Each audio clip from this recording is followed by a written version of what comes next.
Hello, everyone. Okay. Hello, everyone. I'm here with Doc Mack, the owner and operator of Galloping Ghost Arcade, as well as Galloping Ghost Fitness, if I'm not mistaken, and Gamma. Yep. and Galloping Ghost Pinball. Yep. Let me be the first of many to say thank you for doing this interview. Absolutely. Thanks for having me. The first question is, um, how were you introduced to the Mortal Kombat franchise? So, growing up, I lived in arcades. I would make it out. The goal was always to make it out a couple of times a week. And I remember uh, the day Lions Family Arcade, not too far down the street from here, right on Ogden. I walked in and there was a new cabinet on the floor, and it was just out of the box. The first time I laid eyes on it, was like, wow, what is that? And walked over, saw it was middle of the afternoon, and just started playing. I remember picking Kano as my first character, and just thought that Robot Eye was going to give him some sort of advantage over everybody else, and the rest is history. I've been playing ever since. So it literally was the first place around here to have it. Nobody had even heard of it, so it was just this brand new game.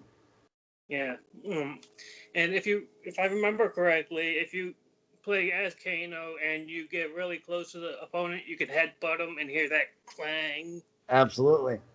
You could tell right out of the box that the audio on that game was just phenomenal. Like Kano's headbutt, the uppercut, all the sound effects were just so well done and ahead of anything else in the arcade. And that's why Mortal Kombat 2 had the DCS sound system. Absolutely. How did you build your arcade? The Galloping Ghost Arcade. So my first company that I started back in 1994 was Galloping Ghost Productions, and we wanted to create and design arcade games. Over the years, we had been working on our a 2D one-on-one digitized fighting game called Dark Presence.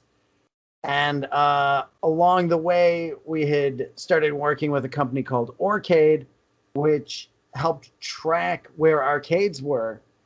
And that got us, from the production side, we're like, oh, we should really put data into this because we're going to be selling arcade games soon. So this will help us with where we can sell games to. So we started going around to every arcade and cataloging what games they had and everything. And as we went to all these places, it was really showing how many arcades had closed down, how many arcades weren't really running with players in mind, like games wouldn't work, machines would be off and not working properly. So that's when we wrote the business model.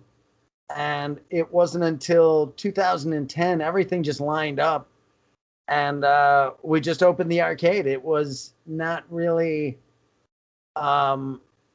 it just kind of all happened very quick. We found a place out in Denison, Iowa that was selling 104. They had hundreds of arcade games for sale at about $40 a piece. So they were selling a bulk lot for 114 games for $5,000. So we went out, we picked which ones we want, drove them back, had talked with our landlord who we rented our filming studio from. He got us what is now the Galloping Ghost Arcade, and the rest is history. Who was your favorite Mortal Kombat character? In the original, I would probably say Johnny Cage was the character that I played the most in the original. Even though I picked Kano first, I would say Cage was who I enjoyed playing as the most. Yeah, Probably because of that nut punch. Nut punch was good, and the shadow kick, man. That what a good kick. Yeah, and also Danny Pacino actually mentioned that like Egg Shen's attack with like the I think it was like the demon bat where when he threw it, that Yeah, actually inspired his way of throwing it, but he would actually correct it, like yeah, he would throw it correctly. It uh, was like this, like, for sure. and then the, It was everything about the character was just awesome. I like the attitude. So yeah. What's your favorite Mortal Kombat fatality, like in the franchise? um, probably the Kung Lao hat slice in MK2. Yeah, like where he takes his hat off and Yeah, that one always stood out to me. Same yeah. thing. The cage torso rip was really good too. So many good ones. So many good ones. Yeah. Um, what is your favorite Mortal Kombat game? Oh, that is tough. I would probably say MK2, but one Yeah, is right there. One and two are so good. yeah. Can't mess with the classics. Absolutely. And I saw some people actually working on like an HD version of the classics. Oh yeah, yeah. I remember that. And one of my late friends, Cleve Hall, actually did the armor for it. Oh, nice. It's awesome. Yeah. So in the old games, it looked all plasticky and stuff like that, and foam and stuff like that. But with his version, like Shao Kahn's spikes were actually made out of metal. So was the Help. helmet. Sure, sure. And Being out at NetherRealm when we've gone out to visit um, Ed Boon and people working on the newer games, they have such an amazing display with the original Shao Kahn helmet and the Cabal helmet and everything. Just amazing to see that history up there. yeah, and Cabal's hook swords and Sector's helmet Yep. and the chest piece, like for Shao Kahn's Yeah. harness. Yeah. And I think John Vogel has the original Shinnok's amulet, or someone that has it. Yeah. Awesome. I'm happy that they've preserved some of that stuff at least. Yeah, and I know a lot of fans were upset when Warner Brothers said, "Okay, all the relics from the original games, well, you got to throw them in the trash. We're starting anew." Sure, sure. And that's history. That's arcade history, Absolutely. and that really upset a lot of fans hearing that For they sure. had to.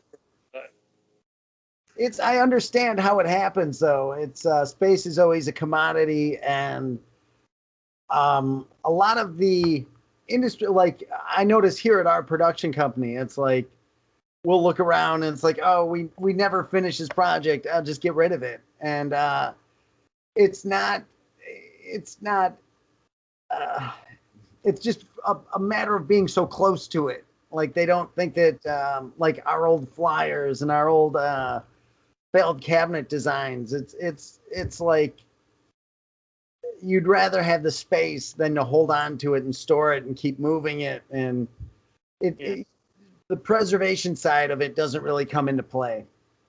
yeah. And I know I'm gonna be bringing all this stuff with me when I move out of here and Yeah.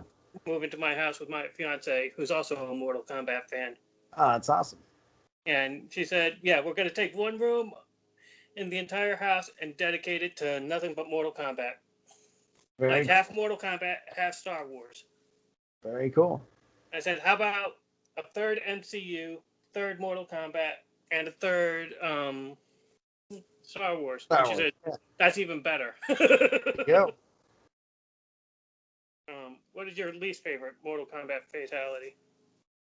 My least favorite? Oh, that I like. I don't think I've ever really thought about that. I don't know if I have a least favorite. They're all like having done our game. We had to come up with finishing moves, and it's so hard. It's like there's uh, there's some that are less amazing than others, but that's just kind of the breaks of it. It's hard to keep coming up with new innovative ways that haven't been seen before. So I think every fatality in MK has its merits, and um, they're all cool. They're all cool. Yeah, except for Quan Chi's next stretch The next fatality. stretch, and they're just trying something different. They're just trying something Yeah, different. and they are known to have a comedic side, For sure, for sure. They especially don't with all have to be gold. yeah. Um, um, in regards to the original arcade game, I mean, like the original line, like Mortal Kombat 1, 2, 3, Ultimate 3, and 4. Yeah. Which version do you prefer more, console or arcade? Oh, arcade, easy, easy. Yeah. It was Loved the console version. I was working a retail job when Mortal Kombat 1 and 2 came out, and to see the enthusiasm and the passion of the players back then when those games were coming out, it was a phenomenal time.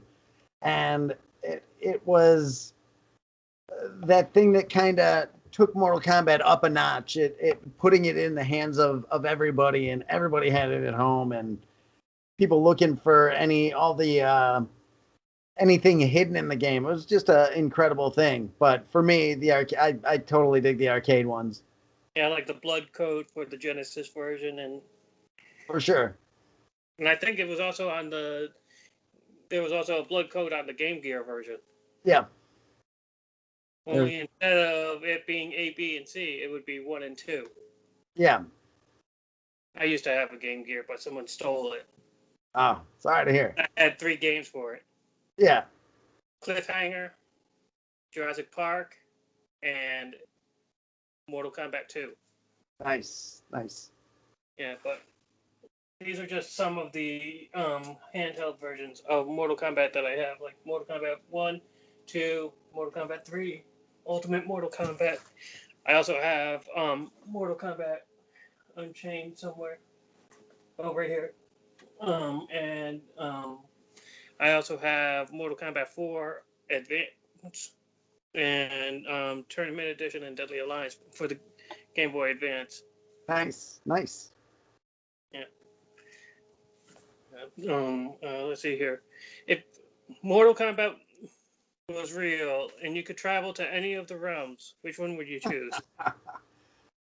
Um, I'd probably want to check out Outworld. Like, it's Hmm. See what it's actually like. See what sure, everyone and see if it's actually purple like in the old games. sure. Something new to explore. Yeah. Hashtag make Outworld purple again. There you go. And I know Total MK is on board with that. In fact, he actually has a hat that says "Make Outworld purple again." Yeah, it's awesome. Have you ever read any of the comics? Not since the first and second ones, the game adaptations that you could send away for. Yeah, the John Tobias comics. Yeah, just those two. Mm. Yeah, I actually have. I wish I had those two, as well as Mortal Kombat 4, but I have like the Malibu line Oh, of comics, the Mortal Kombat X comics. it's I awesome. actually love the Mortal Kombat X comics. Yeah, oh, that's excellent. Um, what got you interested in Mortal Kombat? I've grew up studying martial arts, and just again playing so many arcade games. It was just as soon as it hit the arcade, it stood out. You knew it was going to be something big, and the visuals, the gameplay, the audio, it was the total package from day one. Yeah. Right then and there, you knew it was gonna be a hit. Absolutely, it was something special. Yeah. Unfortunately, the developers didn't have that idea. Well, who knew? It's so many games come out, Yeah. and they come and go, and this was just one of those things. You always hope that you're making something that's gonna stand the test of time, but you can never be sure. Yeah. Like um like the Mortal Kombat was basically lightning in a bottle. It really was. It really was. Everything went and worked just right. Hmm. And they keep on replicating that every now and then. For sure, for sure. Like you look But at how well the reboot did with MK9 yeah, and the resurgence that caused. It's phenomenal. yeah, with it being banned in Australia for a bit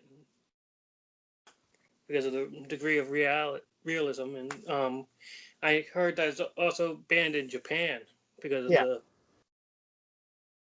the brutal aspects of it. sure, sure. And of course, just about everything in Germany is banned. Like everything is banned in Germany. It happens. It happens. Hmm. Well, let's see. Oh, what is your favorite animality?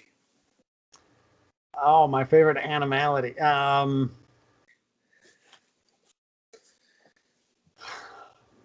That's a tough one. I honestly was not hugely impressed with the animalities. It was I was hoping for so much more from them, Yeah, and like there's definitely some cool ones, but it was not my favorite part of the series. Like by the time it was getting to three, I wasn't a huge fan of the combo system. yeah, Uh, it was just different by then. So I thought it was excellent that they were putting them in, and it was just kind of like that added bonus thing. But just was hoping for something, and I understand why it wasn't, because they're already working on this huge roster of characters, so many backgrounds, the music and everything. Everything else is just icing on the cake. yeah. And They got to raise the bar more. right, right. So it's cool they put them in though. Yeah, can you imagine if they did like animalities in like Mortal Kombat 12? Sure, who knows what they'll do? Yeah, They're so NRS is so innovative with what they keep putting in, and they keep visually the games keep getting better and better, and they're always going for a different gameplay methodology, and that's cool. That's cool. Always yeah, paying tribute to the originals, but always adding so much more. yeah. Trying to improve the mechanics and stuff like that. For sure, for sure. Um, I think that about does it. Oh, cool, man. Cool. Well, thank you, Doc, for doing this interview with me. Absolutely. Thank you so much for having me again, and hope maybe to see you out at the arcade playing some Mortal Kombat one of these days. Yeah, like maybe when I'm up there visiting, like when I'm getting ready to film my documentary, That'd be excellent, man. and maybe it'll even allow me to film like some of it there, like some of the arcade, like Yeah, that'd be how great. I'm like narration and stuff like that. That'd be great. That'd be great. Yeah, and I'll just hit stop on the recording. Cool, cool, man.